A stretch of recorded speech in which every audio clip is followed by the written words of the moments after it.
बहुत सारे लोगों को मैं अक्सर देखता हूं कि वो कुछ भी हो हर बात का दोष शैतान को देते हैं। पर क्या वाकई में आपकी हर परेशानी, हर परिस्थिति या हर समस्या का कारण शैतान है या आप हैं? ये सवाल भी लोगों को उलझाता है। पर हमेशा से अदन की वाटिका से मनुष्य की आदत है अपनी गलती दूसरे के हाथों पे, दूसरे के सर पे मर देना, थोप देना, शैतान ने किया, मैंने तो कुछ नहीं किया।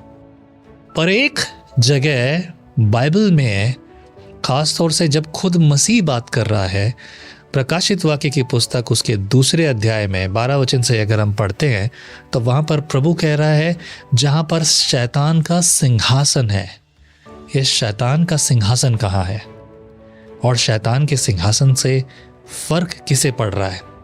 आइए इस विषय पर बात करने के लिए हमारे बीच में एक और बार रेवरेंड भास्कर फ्रेडरिक मिलकर बात करते हैं। प्रेज लॉर्ड पास्टर साहब। Praise the Lord. ये मुद्दा बड़ा गंभीर है। मतलब ऐसा है कि अंगूर नहीं मिले तो अंगूर खट्टे हैं, लोमड़ी जैसी आदत गलती खुद की और थोप दी किसी और पर। जी। पर यहाँ मसीह ने खुद ने कहा है जी। प्रकाशित वाक्य 2 अध्याय में पिरगुमन की कलीसिया में, और प्रभु ने खुद कहा है जहां शैतान का सिंहासन है। ये क्या मुद्दा है? जी, ये एक बहुत बड़ा और गहरा संदेश है जी, और उसी विषय पे है जिस विषय पे आज हम बात करेंगे। पिरगुमन की कलीसिया से बात करते हुए प्रभु यीशु मसीह कहते हैं, मैं जानता हूं तू वहां रहता है जहां शैतान का सिंहासन है, जी, पर मुझे तेरे विरुद्ध ये कहना है। अब इसमें एक सीखने लायक बात है और एक बहुत गहरा संदेश है। अब सोचिए, एक कलीसिया है, एक चर्च है जो वहाँ रहती है जहाँ शैतान का सिंहासन है। तो हम सांसारिक तौर पर सोचेंगे तो फिर उस कलीसिया को थोड़ा सा ग्रेस मिलना चाहिए। हाँ, सही बात है। क्योंकि शैतान के सिंहासन अथॉरिटी को बताता है, अधिकार को बताता है, अधिकार क्षेत्र को बताता है। हाँ। तो एक ऐसे स्थान पे ये कलीसिया थी जो शैतान का अधिकार क्षेत्र था। हाँ। शैतान के काम करने की जगह थी जहाँ सिर्फ शैतान का काम होता था। यीशु मसीह स्वयं कह रहे हैं कि मैं जानता हूं तू वहाँ रहता जहाँ शैतान का सिंहासन है, पर मुझे तेरे विरुद्ध ये कहना है। यानी शैतान का सिंहासन जहाँ पे है वहाँ वो कलीसिया रह रही है, फिर भी प्रभु यीशु मसीह उसके विरुद्ध बोल रहे हैं। क्यों? क्योंकि सबसे बड़ा प्रिविलेज उस कलीसिया को या उन लोगों को मिल चुका है प्रभु यीशु मसीह के पास आने से। इस संसार के किसी भी व्यक्ति को जो सबसे बड़ा प्रिविलेज मिलता है, ग्रेस मिलता है, वो मिलता है प्रभु यीशु मसीह को जानने का, राइट, क्रॉस के पास आने का। राइट। और क्रॉस के पास जब आ जाते हैं, जब आप परमेश्वर के महान प्रेम को जान लेते हैं, जब आप प्रभु यीशु मसीह के बलिदान को जान लेते हैं, तो उसके बाद आपको बचने के लिए आपके जीवन में कोई बहाना नहीं रह जाता। राइट। पासवानी खिदमत में 28 वर्षों में बहुत से लोग हर चर्च में मुझे भी ऐसे मिले, जब उनसे पूछा जाता था आप चर्च क्यों नहीं आते, वो कई सांसारिक और बेतुके बहाने देते हैं। इसने मेरे साथ ये किया, इसने मेरे साथ वो किया, चर्च में ऐसा है, ये ठीक नहीं है, चर्च में वो ठीक नहीं है, इसलिए मैं चर्च नहीं आता। पहले मैं चर्च आता था, मैं बहुत काम करता था, तो लोगों ने मेरे साथ बुरा व्यवहार किया, और कोई काम को एक्नॉलेज नहीं करता, कोई कुछ नहीं करता। तो मैं हमेशा लोगों को ये सिखाता हूँ, भाई आप लोगों के लिए चर्च आ रहे हो या प्रभु के लिए चर्च आ रहे हो? हाँ, सही। हम उस यीशु मसीह का धन्यवाद देने के लिए चर्च जाते हैं जिसने हमें उद्धार दिया है। राइट। अगर आप लोगों को देख रहे हो या लोगों से घायल होकर चर्च नहीं जा रहे हो, तो आपने कभी प्रभु को जाना ही नहीं। राइट। कभी आपने प्रभु के प्रेम को पाया ही नहीं। यहाँ पे एक बहुत बड़ी शिक्षा है। सबसे बड़ा प्रिविलेज जो मुझे और आपको मिला है अपने जीवन में, वो क्रॉस के पास आने का है, प्रभु यीशु मसीह के बलिदान को जानने का है। और जब मैंने और आपने अपने पापों से पश्चाताप कर लिया है, प्रभु यीशु को अपना उद्धारकर्ता स्वीकार कर लिया है, या संसार के किसी भी व्यक्ति ने जब प्रभु यीशु मसीह को जान लिया है, तो उसको परमेश्वर से दूर जाने का कोई बहाना उसके पास उसके जीवन में नहीं रह जाता।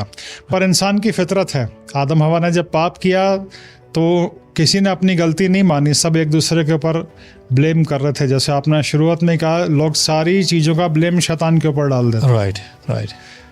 लोग अपनी गलती एक्सेप्ट नहीं करते।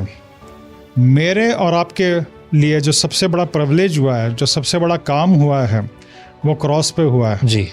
क्रॉस पे आज से 2000 साल पहले खुदा प्रभु यीशु मसीह चिल्लाया था कि सब पूरा हुआ। राइट। तो वो सारी चीज़ें जिनसे हम परेशान हैं, जो हमारी कमज़ोरियां हैं, जो हमारे गुनाह हैं, उनको लेके हमें क्रॉस पे आना है और क्रॉस पे गाड़ देना है। आज से 2000 साल पहले क्रॉस पे एक बड़ा डिवाइन एक्सचेंज हुआ जी।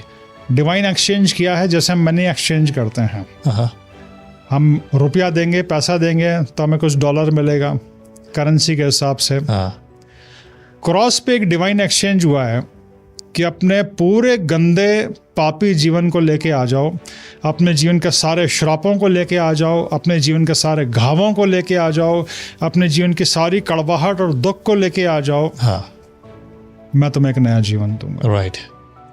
खुदान प्रभु यीशु मसीह ने मेरे और आपकी मौत को अपने ऊपर ले लिया जी।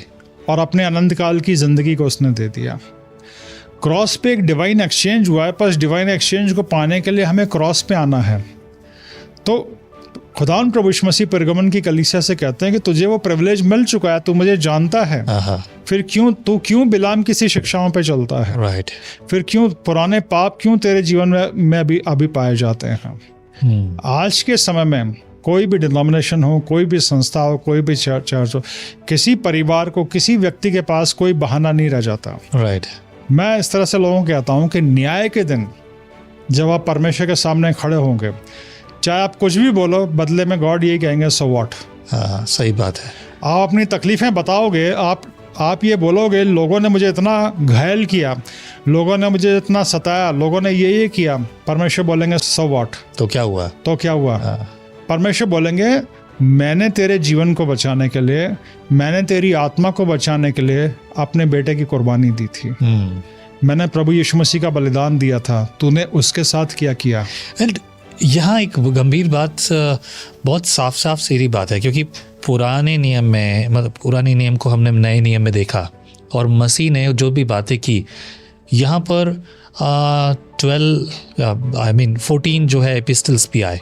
हालांकि उस समय मैं यकीन करता हूँ कि सारी कलीसियाओं को वो चिट्ठियाँ नहीं मिली, पर एक ही एक चिट्ठी काफ़ी थी पौलुस की। वो सब कुछ होने के बाद यहाँ पर मसीह खुद गवाही दे रहा है और यहाँ पर एक मार्टियर की बात हो रही है जिसका नाम खुद मसीह ने लिया। और ये गंभीर बात है सब कुछ होते हुए, जब बोल रहा है कि तुम्हारे पास एग्जाम्पल भी है, तुमने देखा भी है, लेकिन फिर भी तुम्हारे विरुद्ध बात करनी है। ये सिंहासन असल में किस तरह से मुश्किल थी उनके लिए? मतलब शैतान का सिंहासन असल में था क्या, उसे किस रीति से देखें? जैसे मैंने कहा, सिंहासन पावर, अथॉरिटी और अधिकार को बताता है जी। इससे ही पता चलता है कि जो भी वो स्थान था, वहाँ वो शैतान का कार्य क्षेत्र था जी, वहाँ पे शैतान का अधिकार चलता था। हाँ। पर बावजूद वहाँ पे खुदान प्रभु यीशु मसीह का काम हुआ और कई लोगों ने खुदान प्रभु यीशु मसीह को अपना जीवन दिया, जिनमें से एक अंतिपास था। अंतिपास, राइट। और अंतिपास ने अपना पूरा जीवन प्रभु यीशु मसीह को दे दिया, वो शहीद हुआ प्रभु यीशु मसीह के लिए। तो एक इतना बड़ा एग्जाम्पल उस कलीसिया के सामने था कि एक व्यक्ति अंतिपास, उसने अपना जीवन प्रभु यीशु मसीह के लिए दे दिया, पर फिर भी वो बिलाम की शिक्षाओं को छोड़ नहीं पा रहे थे। कई गलत चीज़ों में, व्यभिचार में वो फंस के रह गए थे। तो उस व्यभिचार की वजह से खुदान प्रभु यीशु मसीह को ये बोलना पड़ा कि मुझे तेरे विरुद्ध ये कहना है। कलीसिया कौन है? कलीसिया वो लोग हैं जो प्रभु यीशु मसीह को जान चुके हैं, राइट। जो अपने पापों से पश्चाताप करके प्रभु यीशु को अपना उद्धारकर्ता स्वीकार कर चुके हैं, या दावा करते हैं या दिखावा करते हैं। तो अब उनके पास कोई एक्सक्यूज नहीं है जी। जब आपने परमेश्वर को जान लिया, परमेश्वर के प्रेम को जान लिया, खुदान प्रभु यीशु मसीह का बलिदान को जान लिया, जब आप क्रॉस पे आ गए, या तो आप क्रॉस पे कभी आए नहीं हो, राइट, या तो आप सिर्फ सामाजिक तौर पे, धार्मिक तौर पे कि आपके पेरेंट्स, आपके पूर्वज मसीह थे, आप उस परिवार में पैदा हो गए, लेकिन प्रभु यीशु मसीह को कभी आपने अपना उद्धारकर्ता स्वीकार नहीं किया। और तमाम, विशेष करके मेनलाइन चर्चेज में ऐसे ही लोगों की संख्या ज़्यादा पाई जाती है जो ऐसा समझते हैं कि मेरा जन्म एक मसीह परिवार में हुआ तो मैं एक मसीह हूँ। लेकिन मसीह वो है जिसने अपने पापों से पश्चाताप करके प्रभु यीशु को अपना उद्धारकर्ता स्वीकार किया। तो जब आपने अपने पापों से पश्चाताप करके प्रभु यीशु को अपना उद्धारकर्ता स्वीकार किया है, यानी परमेश्वर ने आपको अनंत काल के जीवन को पाने का अवसर दिया है, तो सबसे बड़ा ग्रेस और प्रिविलेज तो आपको मिल चुका है। यस। तो फिर आपके पास, आपके जीवन में कोई बहाना नहीं रह जाता परमेश्वर से दूर भागने का, या परमेश्वर को छोड़ने का, या चर्च से दूर भागने का, या परमेश्वर के विपरीत उसमें जाने का।